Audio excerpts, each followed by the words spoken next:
I have signed a great many death certificates. It is the part of the work that the recruiting materials never show, and the part the young ones never believe will come to them, and the part that comes to all of us anyway. You learn the weight of a name written down for the last time. You learn to write it cleanly, because the family will read it more than once, and a smeared letter is a small cruelty laid on top of a large grief. So when I tell you that the strangest thing I ever did in 40 years of medicine was sign a life certificate, a thing that does not exist, a thing I had to invent the form for in my own hand, you will understand that I did not come to it lightly, and I did not come to it young. We were 11 days out from the relay at Coles Hollow, running the long medical watch on the deep frontier, when the Edith Marrow's listening net flagged a retrieval signature and woke me out of the only good sleep I'd had that rotation. I should explain the ship, because people hear deep frontier and picture a warship, and the Edith Marrow was nothing of the kind. She was a Solace-class hospice carrier, which is the polite name for a small, slow vessel built to do two things: hear the dying across a great distance and reach them before the distance won. She had no guns worth the word. She had a reclamation bay with 18 berths, a revival suite, a chapel that doubled as a morgue when the day went badly, and a crew of 29 who had every one of us, chosen this work over easier work for reasons we mostly didn't discuss. Her hull was white where it wasn't scorched, and it was scorched in 100 places from atmospheric entries we'd had no business attempting, and we wore those marks the way an old surgeon wears the lines on his hands. The medical watch is a simple idea carried out across an enormous emptiness. Catastrophe broadcasts. A ship breaks up, a habitat loses pressure, a colony reactor fails, and the survivors, or the automatic system standing in for survivors, throw a distress pattern into the dark. Most of it is too far, too late, or too final to do anything about. But the net listens anyway, on every band the known peoples use and a good many they've abandoned, and once in a while the geometry is kind, and a ship that hears is also a ship that can reach, and then we go. The signature that woke me was not on any band I recognized. That alone was not unusual. The frontier is full of dead tongues. What was unusual was its shape. Our triage net does not merely detect a distress call, it reads the call's character and assigns it a class, the way a nurse reads a patient across a crowded room and knows in a half-second who can wait and who cannot. And this signature came in classed at the top of our scale, the class we almost never see, the one our system labels with a single flat word. Viable.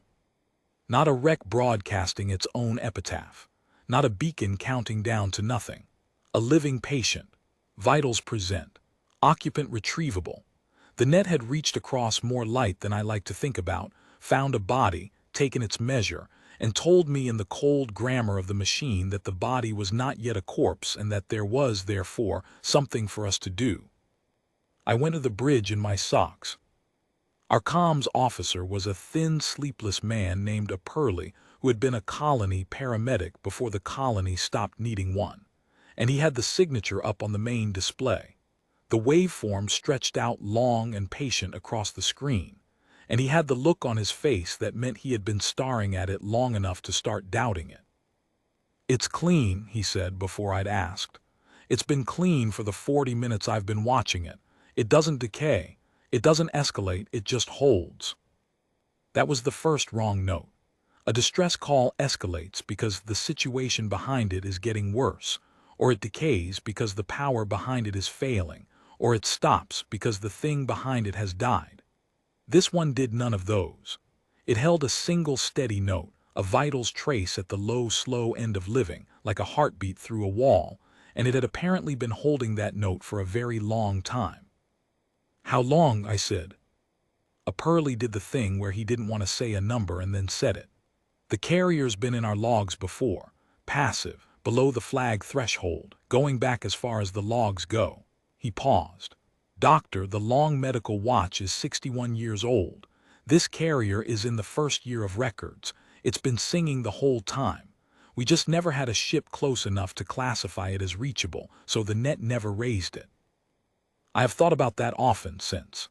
61 years of a voice in the dark saying I am still here, and a network built by my own species to listen for exactly that voice, and the two of them passing in the night for 6 decades because we were never near enough for the hearing to mean anything.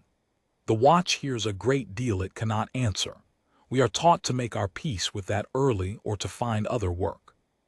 But a voice you have technically been hearing your whole career, and only now stand close enough to reach, that is a different kind of weight, and I felt it settle on me there in my socks on the cold deck. "Course," I said. "Already plotted it," a Pearly said, which is the kind of thing that tells you what sort of crew you have. 4 days at our best burn.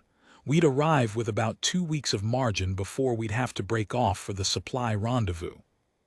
"Then we go," I said. There was nothing else in it. The net had said viable. We were the ship that could reach. That is the whole of the watch, everything else is detail. I did not yet understand that we were not answering a distress call. I did not understand that no one had called at all. The Ovni do not bury their dead, and they do not burn them. They cast them. I learned this the way you learn most true things about another people, which is to say slowly, in the wrong order, and mostly after it was too late to be tactful about it. But I will tell it to you in the right order, because the right order is the only way the thing makes any sense, and even then it barely does. When an Ovni is dying past the reach of their medicine, and their medicine, I would come to understand, drew a very firm line, much firmer than ours, around what counted as past reach, they are not allowed to die in a bed. To die in a bed is to die a small death, a private death, a death that ends and is gone. The Ovni could not bear that for their loved ones, and so over a great many centuries they built something else. They built the drift pods. A pod is a long pale shell, the length of a body and a little more, and inside it the dying one is placed and sealed and lowered into a sleep so deep it has no floor. The pod holds the body in that sleep with a patience that does not run out. And the pod sings. It broadcasts continuously and forever the slow vitals of the one inside, the faint heartbeat, the long breath, the low warmth, out into the dark, on a band the Ovni reserved for exactly this and nothing else. This was not a distress call. I cannot stress that enough, because it is the whole hinge of the thing, and because I got it wrong for 4 days and only understood my error standing in a room full of people I had wounded by helping them. The pod's song was not a cry for rescue. It was a death rite. It was the most beautiful idea I have ever heard a grieving people invent, and it was meant to be answered by no one, ever, and that was the point. The Ovni belief, as their mourning master would later explain it to me with a patience I did not deserve, was this, that the dying did not end. They drifted. The pod kept the body whole and sleeping, and the song kept the name alive in the air, and somewhere far off in time there would come the gathering, the day the people had earned the right to call their dead home, and on that day the Retrieval Guild would go out into the dark and follow every song to its pod, and wake the sleepers, and the long grief of the species would at last be over. It was a promise the Ovni made to their dead. We will keep you. We will not let you stop. One day we will come for you. And then, the way of all promises a people make across deep time, they stopped keeping it. The Retrieval Guild dissolved. Not in a war or a catastrophe, those at least leave you something to mourn, but in the slow, ordinary way that institutions die.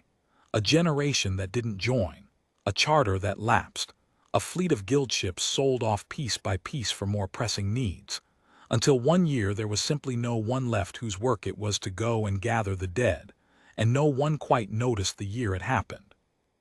The gathering receded from a promise into a metaphor, and from a metaphor into a phrase you said at funerals without hearing it anymore. The pods kept being cast. Because the casting was the right and the right endured. But the going out, the answering, the keeping of the actual promise that had not been done in living memory or in the memory of the living's grandparents. So the pods drifted, and the pods sang and no one came. For generations, the Oveni dead lay in their pale shells in the dark, broadcasting their slow, patient vitals to a guild that no longer existed. And the only living soul whose whole life was given to those songs was a single hereditary officer aboard a single old keeper ship, whose work was no longer to gather the dead, but only to know them, to hold the litany, to be able to say, if anyone ever asked, that the names had not been forgotten even if the promise had. His name was Hesh Kaldum, and he was the morning master of the Stillwake, and he had spent his life singing the names of sleepers he had been raised to believe could never, by the firm and ancient law of his people's medicine, be woken again. He did not know that one of his songs had carried, on a frequency his people thought private, across the cold to a small white ship full of strangers who heard the word viable and did not know it was a prayer.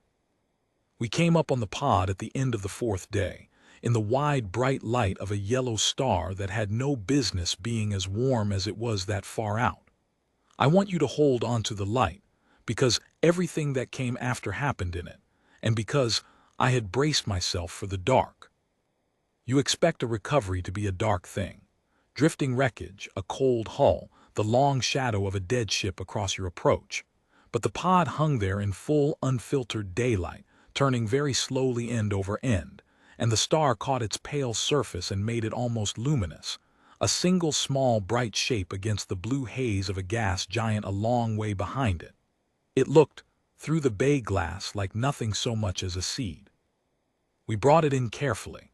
A Pearly flew the recovery arm himself, and the whole crew watched on the bay feed without being told to, because everyone aboard had read the classification by then, and everyone understood that we had reached, against all the arithmetic of the watch, a living patient that had been waiting through 61 years of our records, and we did not yet know how many more before that. The pod settled into the cradle in the reclamation bay, and the bay light came up full and white, and we gathered around it the way you gather around any new arrival. And for a long moment nobody said anything at all, because none of us had seen its like. It was beautiful work. I am a surgeon. I know good work when I see it, and I had never in my life seen anything to match the work in that shell. The Oveni who had built it did not understand stasis the way we understood it. They had reached the same destination by an entirely different road, and the road was, in some ways, better than ours. The sleep it held its occupant in was deeper and stiller and less costly to the body than anything we could manage. We keep our deep sleepers a few years at the outside and pay for every month in tissue. This pod had held its sleeper, by every reading we could take, for considerably longer than I had been alive, and the reading said the body inside had paid almost nothing for it. Through the pod's window, in the white light, I saw her. She was Oveni, which I had expected, though I had never seen one living and so had nothing to measure her against.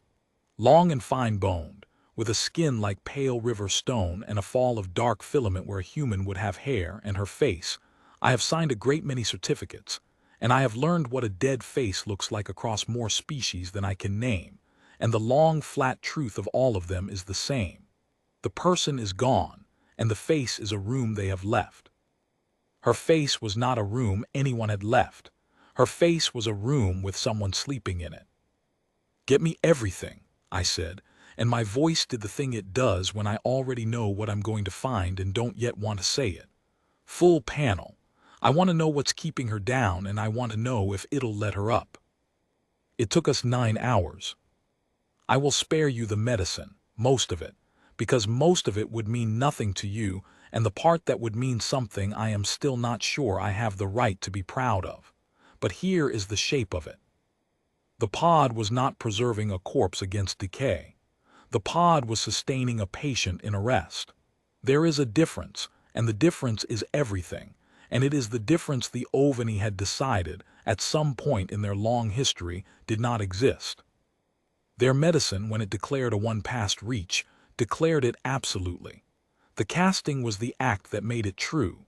Once you were sealed in the pale shell you were, by the law and the right and the unbroken belief of your entire people, dead. And the song was the song of the dead, and that was that. But the body in the shell did not know the law.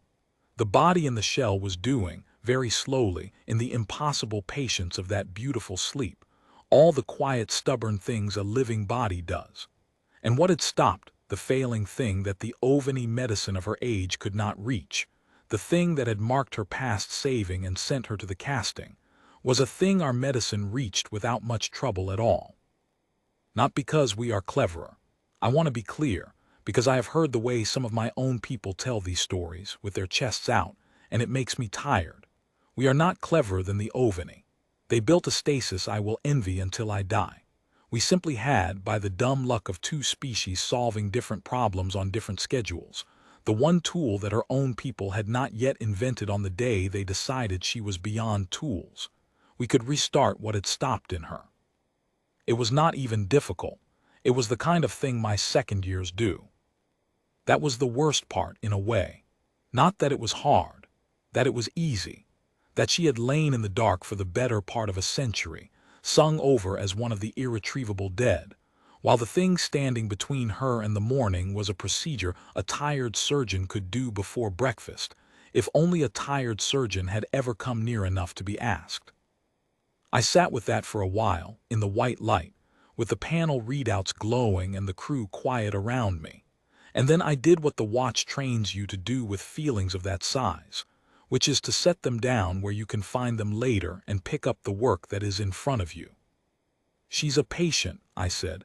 The net classed her right. She's not a recovery, she's a revival.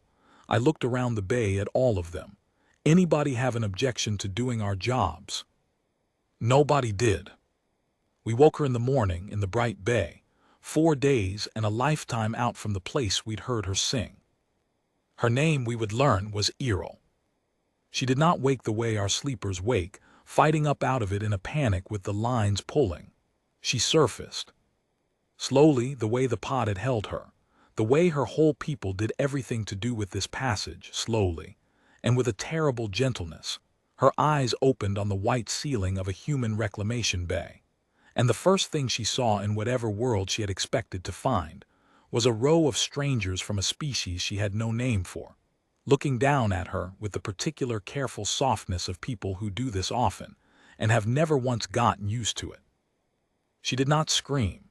She looked at us for a long moment, and then she looked at the light, the plain, ordinary bay light, and something moved across her face that I have only ever seen on the faces of people who had truly and completely believed they would never see light again.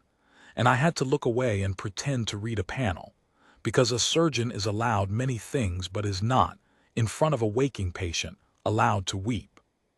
We could not speak to her then. The translation came later and slowly and was never very good. The ovany private tongue, the one they used for the casting and the litany, was old and strange and built for grief, and our machines made hard work of it. But you do not need much language for the first hours of a revival. You need warmth and water and a hand to hold, and the patience to let a person come back to the fact of being a person at whatever speed the coming back wants to take. We gave her those. The watch is good at those. It is most of what the watch is. And as she came back, as the days passed and the translation thickened from noise into words, we began, the two of us, her and I, to assemble between us the shape of the thing that had happened. And the shape of it was so much stranger and so much sadder than the simple story I had told myself. The story where we heard a distress call and answered it. The story where we were the heroes of an ordinary rescue. That I am still, all these years later, not certain I have understood the whole of it. Because Errol, when she could finally make me understand, did not think she had been rescued. She thought she had been stolen out of heaven. You were not supposed to come, she said to me through the bad translation on the 6th day. She was not angry. The ovany, I would learn, did not do anger the way we do. What she did was something quieter and harder to bear. No one was supposed to come. That was the promise. We go into the dark and we drift and we wait, and one day, not for me, not for 1,000 of my castings, but one day the people would be ready, and the gathering would come, and all of us would be called home together. All at once, as one people, that was the promise. She looked at the bay light, the light she could not stop looking at. You came for one, you came too soon, and you are not even my people." I did not have an answer for her. I'm not sure there is one. I had done my work, and my work was good, and I would do it again without a second's hesitation. And I had also reached into the most sacred idea another people ever built and pulled a single thread out of it for reasons that made perfect sense to me and no sense at all to her. Both of those were true. The watch does not prepare you for the days when both of those are true. "We heard you," I said finally, because it was the only thing I had. "Your pod was singing. Our instrument said you were alive. We don't—" I tried to find the word, and the machine tried to find it with me, and between us we got close enough. "We don't leave a living person in the dark. We can't. It's the one thing we can't do. I'm sorry if that was the wrong door to come to. We didn't know it was a door. We only knew you were behind it and that you were alive and that we could reach you." I spread my hands, the old useless gesture. "So we reached." She was quiet for a long time. "For 61 of your years," she said at last slowly, "your machines heard my heart and did nothing because you were too far." "Yes." "And then a ship was near." "Yes." "And the ship came because the heart was still beating and because it could." She turned the idea over the way I had turned over the easiness of saving her. "You did not come because we asked. We did not ask. We have not asked anyone for anything in this, ever. The not asking is the right.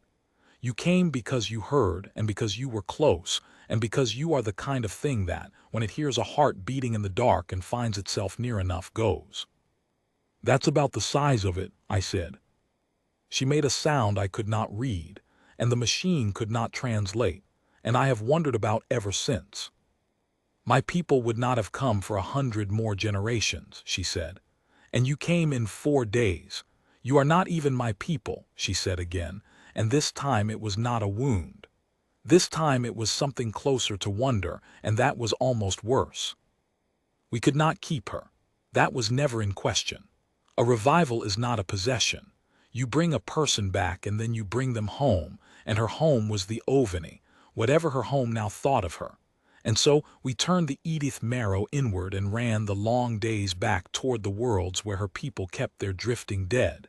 And on the 8th day of that running, we raised the Stillwake. The Stillwake was the keeper ship, the last vessel the Oveni still gave to the old work, though the old work it did was no longer gathering but only knowing. It hung in the daylight of an inner world, a great slow vessel gone the soft gray of long service, and when we hailed it and told the truth of what we carried, a living one, woken, of the cast-off dead, there was a silence on the channel so long that a Pearly checked twice that we hadn't lost it.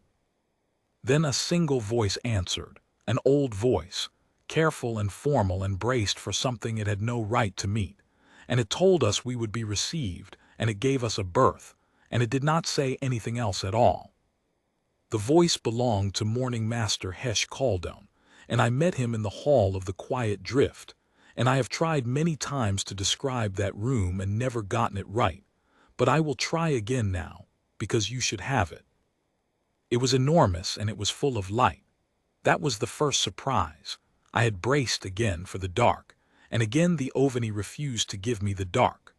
The hall was open down its whole length to a row of tall windows, and the inner world sun came through them in long warm bars and lay across a floor of pale stone, and the warmth of it, the plain golden ordinariness of it, made the place feel less like a tomb than like a temple at the good hour of the morning. And along the walls, rising up into the high bright air, were the names. Not the dead. The Oveni did not keep their dead aboard the Stillwake. The dead were out in the drift, where the right required them to be. What the Stillwake kept was the litany, the names of every sleeper, cut into the pale stone, rank upon rank of them rising up out of reach into the light, more names than I could take in, a whole people's worth of grief held in one bright patient room. And it was the Morning Master's work, his and his lines before him going back further than the dissolution of the guild, to know those names, to hold them, to sing them in their long, slow, private tongue, so that the promise the Oveni could no longer keep with their ships might at least be kept with their voices. Khaldun was old. I could read that much across the gulf of species. There is something in age that carries. He stood in the bars of light in a long, unornamented robe the gray of his ship, and he watched us bring Errol down the ramp on her own 2 feet. For she would not be carried, she had been clear about that. She would meet her people standing, and I watched a thing happen to his face that I will not forget if I live to be cast into a pod myself. He knew her name. Of course he knew her name. He knew all of them. He had sung hers. I would learn, more times than either of us could count, because it fell in the part of the litany he came to most often, and he had sung it as the name of one of the irretrievable dead, sung it with the particular reverence the rite reserved for the long cast, the one so old that no living Oveni had ever known their face. And now the face was coming down a stranger's ramp into his hall, in the morning light, on its own 2 feet. And the name he had sung as a closed and finished and holy thing was looking at him, and drawing breath. He did not fall down, though I think it cost him not to. He did something harder. He drew himself up, this old keeper of an abandoned promise, and he crossed the bright floor, and he stopped in front of the woman whose death he had sung his whole life, and for a long moment the two of them simply looked at each other, the keeper and the kept, across the impossible thing the watch had done. And then he turned to me. "You are the one," he said. The translation was working better here. The Stillwake's machines were old, but they were built for exactly this tongue, and they met ours halfway and found a clearer road than we had managed alone. "You are the one who woke her." "I'm the ship's surgeon," I said. "We have a crew of 29, we all woke her, but yes, the procedure was mine." He took that in. He was a careful man. You could see him taking everything in, setting each piece down where he could find it later, the same trick I knew from my own trade. "Do you understand what you have done?" he said. "It was not a threat. I have been threatened, and that was not it. It was a real question, asked by a man who needed, very badly, to know whether the thing that had happened to his life's work had been done by someone who understood it or by someone who didn't, and was not sure which answer he could bear. "No," I said, "I don't think I do. I understand the medicine. I understand we heard a living person and reached her and brought her back because that's what we do, that's the whole of what we are. But this," I looked up at the names rising into the light, the thousands of them, the whole grieving patience of his people cut into the stone. "No, I don't understand this. I think I broke something that mattered to you very much, by doing something that mattered to me very much, and I think both of those are true, and I don't know what to do with that. I came to bring her home. That's as far as my understanding goes." It was the right answer, or it was at least an honest one, which on a good day is the same thing. Something in the old keeper eased very slightly. "The promise," he said slowly, turning back toward the wall of names, "was that we would come for them, all of them, together, on the day we were ready." He lifted one long hand toward the litany. "I have known all my life that the day would not come in my time. I have known it would not come in my line's time. The guild is gone. We do not have the ships. We do not, if I am to stand in the light and speak the truth, have the will. A people forgets how to want a thing it has not done in so long. I sang the names because the singing was all that was left of the promise. I told myself the singing was enough. I told myself that to be remembered was nearly to be kept." He was quiet a moment. "I told myself a great many things, surgeon, in this bright room alone, for a very long time." He looked back at Errol, standing in the sunlight, breathing. "And then a small white ship that is not even of our people heard one heart out of all my thousands and was near and came in 4 days and woke her because it could not do otherwise." The old voice did something complicated. "You have made my litany into a lie. Every name I have ever sung as one of the irretrievable dead, you have shown me that I do not know that any of them are dead. You woke one. With ease your crew tells mine. With ease." He said the word the way Errol had said it, the way I had felt it in the bay, the easiness of it the heaviest thing in the room. "If one, then perhaps 100. If 100, then perhaps all. I have been singing a litany of the dead. You have shown me it may be a litany of the sleeping. And I do not know," and here the old man's composure finally thinned, just at the edge, just enough, "I do not know how to be the keeper of that. I knew how to keep the dead. I do not know how to keep a wall of names that might, any one of them, still be waiting for someone near enough to come. I did not say anything. There was nothing in my training for it. There is nothing in anyone's training for it. Earl crossed the floor then, slowly in the light, and she stood beside the old keeper who had sung her name into the air more times than her own mother could have, and she looked up at the wall with him, at the rank on rank of the cast-off rising into the bright high air, and she said something to him in the old private tongue that the machines did not even try to translate, and he answered her in the same tongue, and the two of them stood there together a long while in the morning, the Woken and the keeper. Looking at the names, I went and stood by my crew, who had come down quietly behind me and were waiting, the way the watch teaches you to wait, at the edge of a grief that is not yours, ready to be useful and careful not to be loud. We stayed 11 days in the end, which was every day of margin we had, and a few we had to apologize to the supply rendezvous for later. We stayed because the morning master asked us to, and because once he had asked, we could not have left if they'd ordered us. He did not ask us to wake the others. He was very clear about that, and I was grateful for the clarity, because I had been dreading the question and did not know what I would have answered.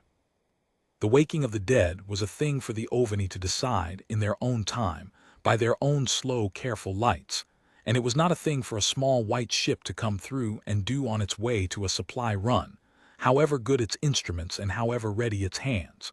We understood that. The watch is not in the business of remaking other people's promises for them. The watch hears a living heart in the dark and goes to it. What the living do after with the fact of being living is their own. But he asked us to stay and teach. To sit with their physicians. They had physicians, good ones. The Oveni medicine of the present day was nothing like the medicine of the age that had cast Errol away, and show them the easy thing, the breakfast procedure, the small, stubborn human trick of restarting what had stopped. Not so they could empty the drift in a week. They had no intention of that. The very idea seemed to grieve them as much as the alternative, but so that they could know.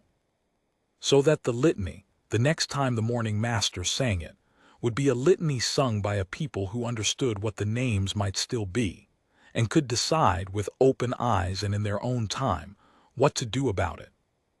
So we taught. My crew, my tired good crew who had signed on to hear the dying across the dark and reach them, spent 11 days in the bright halls of the Stillwake teaching an old grieving people how to argue with the line their ancestors had drawn around the word savable. It was the proudest work of my career, and I have done a great deal of work I was proud of, and none of it touches this. On the last morning, the morning master came to the berth to see us off, and he stood in the bars of light from the high windows, and he brought Errol with him, and he brought something else. A long strip of the pale stone the litany was cut into, with a single name freshly cut into it in the old private characters, and he gave it to me with both hands the way the Oveni give a thing that matters. Her name, he said, cut from the wall, the first name I have ever taken down from the litany of the dead. He looked at it in my hands. I did not know there was a place to put a name that comes down living. We have no right for it. We are a people with a right for everything, surgeon, and we have no right for this, and so I am making one in my old age badly as I go. I am calling it the returning. There has only ever been the one. You are the cause of it. It seemed right that you should carry the first stone of it away. I have it still. It is on the wall of my quarters, wherever my quarters happen to be, and it has outlasted 3 ships, and it will outlast me. I cannot read it. I have never had it translated. Some things you keep for the weight and not the words, but I know whose name it is. I knew her face when it was a room with someone sleeping in it, and I knew it when she woke, and I knew it the morning she stood in the light on the Stillwake on her own 2 feet beside the man who had sung her into the air for a lifetime. Before we broke berth, the morning master asked me one more thing, the question I think he had been carrying the whole 11 days, the real one, the one underneath all the others. Why did you come? He said. Truly. Not the band, not the instruments, not the nearness. Under all of that, a heart was beating in the dark, very faintly, very far away, and it had been beating there for longer than your watch is old, and one day you were near, and you turned your ship, and you crossed 4 days of emptiness to reach a single sleeper of a people you did not know, who never asked, who had a right that required them never to ask. Why? And I thought about the death certificates, the great many of them, and the weight of a name written down for the last time, and the smeared letter that is a small cruelty on top of a large grief, and the whole long, enormous emptiness the watch listens into, hearing more than it can ever answer, making its peace with that or finding other work. Because we could, I said. That's the whole of it, and I'm sorry it isn't grander, but it's the truth. We heard a living person. We were near enough to reach her. And where I come from, when those two things are true at the same time, you go. You don't ask who she is or whether she called or what it'll cost or what it might break. The two things are true, so you go. It's not courage and it's not kindness, not really. It's just the one thing we decided, a long time ago, that we would never not do. I held up the pale stone with her living name on it. She was alive. We were close. That's all the reason there ever was. That's all the reason there ever needs to be. The old keeper looked at me a long moment in the morning light, in the bright room full of names that he no longer knew how to grieve, and at last he inclined his head, the slow, grave gesture of his people. The one I had learned meant something between thank you and I understand and I will carry this. We sang into the dark for 100 generations, he said, and told ourselves that to be heard was nearly to be kept. He looked at Errol breathing in the sun. You have shown me they are not the same thing at all. To be heard is one thing, to be near enough and to come, that is the whole of it. We had the first. We forgot somewhere to want the second. He drew himself up, the old keeper, in the light of his bright, sad hall. You did not forget. You are not even our people, and you did not forget. I have signed a great many death certificates since. The work does not stop. The dark is large and the watch is small, and we reach the ones we can and make our peace with the rest, the way we are taught early, or we find other work. But I have signed exactly one life certificate, a form I invented in my own hand because none existed, for a woman named Errol, cast off as one of the irretrievable dead before I was born. Woken in the bright bay of a small white ship that was near enough, at last, to come. I keep the stone on my wall. I cannot read it. I do not need to. It is the name of someone who was heard for 61 years, and kept for one morning, and that morning was enough.